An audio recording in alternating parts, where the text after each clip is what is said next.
There are some stories that don't begin with shocking betrayals, celebrity drama, or explosive headlines. Sometimes the stories that hit the hardest begin with something so small, so random, that nobody expects it to change anything. A missed call, a voicemail, a message sent to the wrong person. And somehow, those accidental moments end up becoming the stories people remember forever.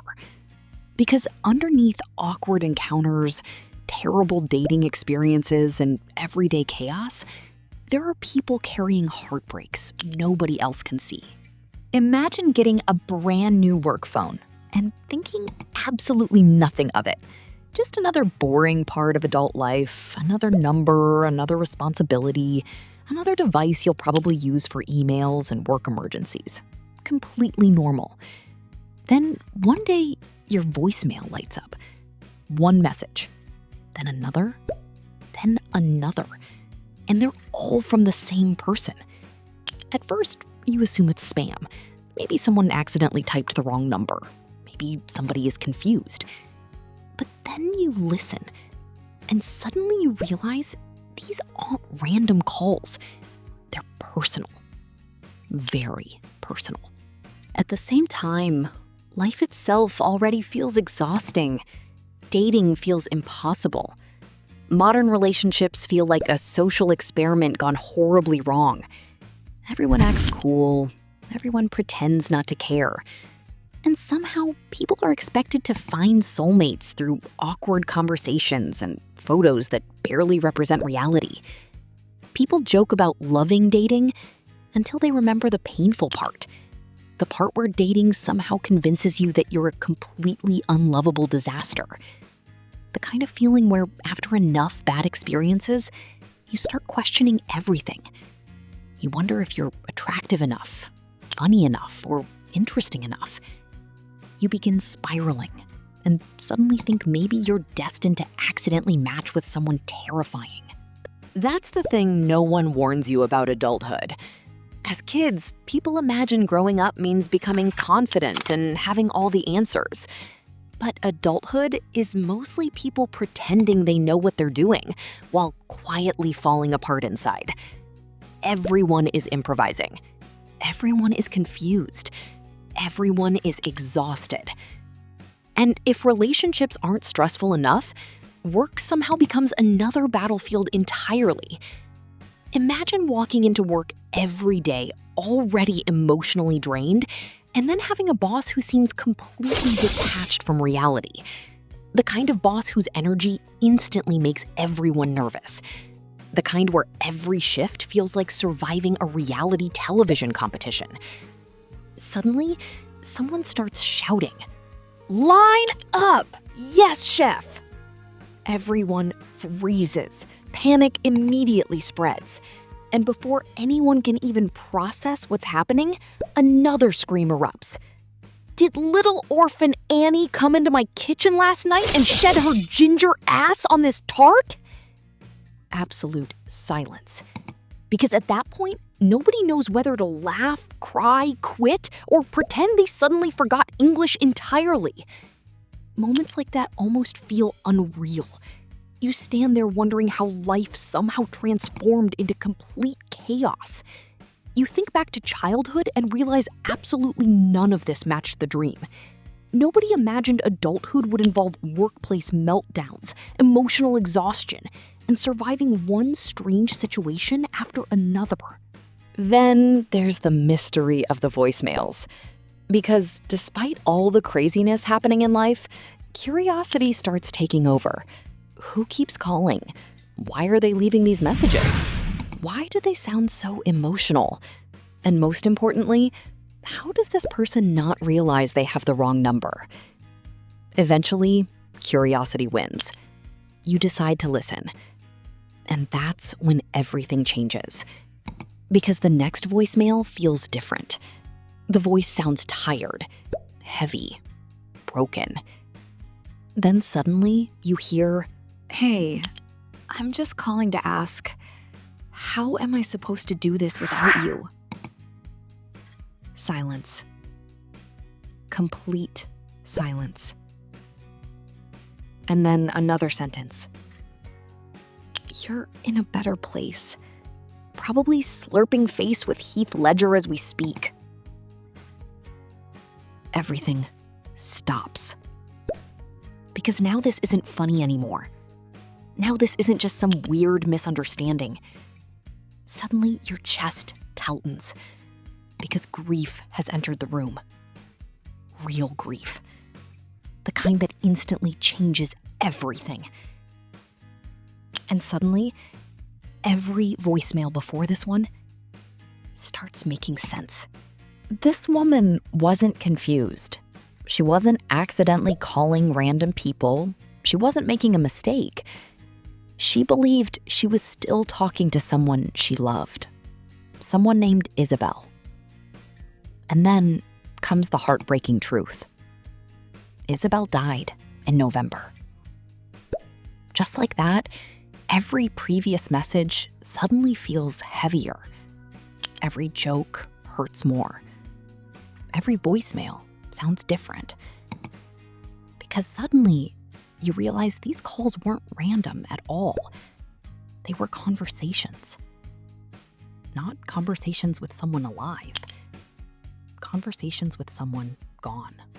The woman leaving these messages was speaking to her sister, to the love of her life, to her person. And grief does strange things to people. People who've never experienced major loss sometimes expect grief to look organized. They imagine sadness follows some neat timeline. They think people cry for a while, heal, and move forward. Real grief doesn't work that way. Real grief is unpredictable. It shows up in grocery stores.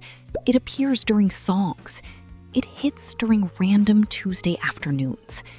Sometimes grief arrives because of a smell, a memory, a photograph, or a voicemail. Some people keep old text messages forever. Some replay saved voice notes. Some wear clothes that still carry traces of someone they lost.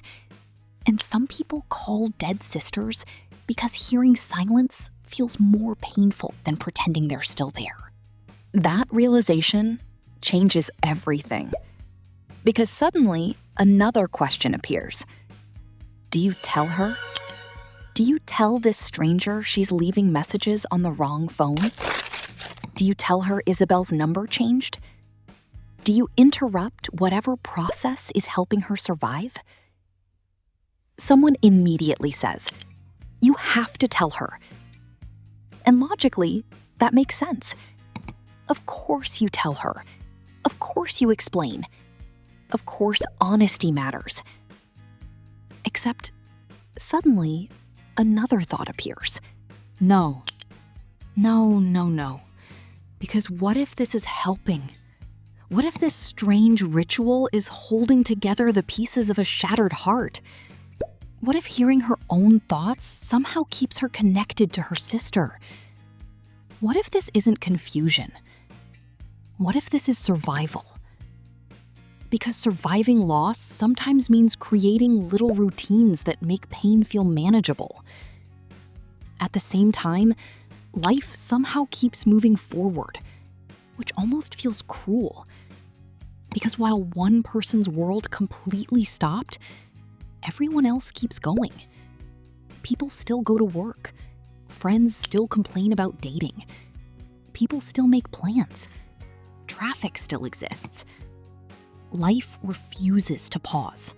And somewhere inside all of this chaos sits another person, carrying a completely different loneliness. Not grief exactly, just loneliness. The quiet kind. The kind people rarely admit out loud. Then comes a confession. This is dumb, but I have this fantasy that someone is going to come sit next to me. Not some huge dramatic movie moment. Not fireworks. Not a grand speech. Just a tiny moment. A simple scene straight out of Meg Ryan movies. You lock eyes. You smile. Then suddenly, sorry, is this seat taken? And somewhere inside all of this chaos sits another person carrying a completely different loneliness. Not grief exactly, just loneliness. The quiet kind, the kind people rarely admit out loud. Then comes a confession. This is dumb, but I have this fantasy that someone is going to come sit next to me. Not some huge dramatic movie moment, not fireworks, not a grand speech, just a tiny moment, a simple scene straight out of Meg Ryan movies. You lock eyes, you smile. Then suddenly, sorry, is this seat taken? Suddenly, someone announces, "I am boy sober." Another voice responds, "I am girl sober." No dating, no drama, no emotional disasters, no falling for anyone, no kissing, nothing. Scout's honor. And honestly, after enough heartbreak, that sounds reasonable. Because avoiding pain sounds easier than risking it. Until emotions show up. Because emotions ruin everything. Every single time. Especially when it comes to Jill. Because eventually somebody says it again. Tell her. Just say the words. Suddenly, panic takes over. Because reality feels unavoidable. Because this situation isn't some charming romantic comedy. This isn't You've Got Mail. This isn't cute. This isn't Tom Hanks smiling through misunderstandings. Real life feels messier. Real life hurts more. Someone finally says, "This is like some sick reboot of You've Got Mail." Because in movies, wrong numbers create romance. Misunderstandings become magical. People fall in love. Music swells. Everything works out. But real life isn't written by screenwriters. Real life involves grief. Real life involves loneliness. Real life leaves people talking into voicemails because saying goodbye feels impossible. Then suddenly, someone says, "Tom Hanks is America's sweetheart." You are not Tom Hanks. And somehow, despite everything, laughter appears. Because even during heartbreak, even during grief, even during confusion, life still creates ridiculous moments. People still laugh. People still smile. And maybe that's the strange beauty hidden underneath everything. Because life rarely arrives the way people expect.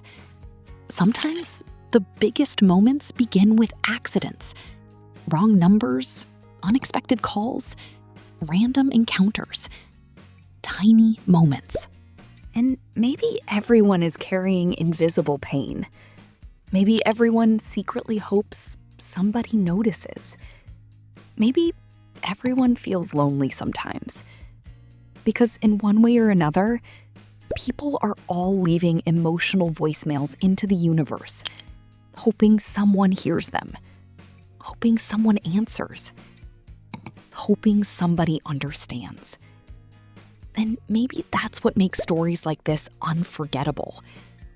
Not the comedy, not the awkwardness, not even the romance. It's the reminder that behind every random encounter, there might be someone carrying heartbreak you cannot see. And someone waiting for another voice to finally answer back.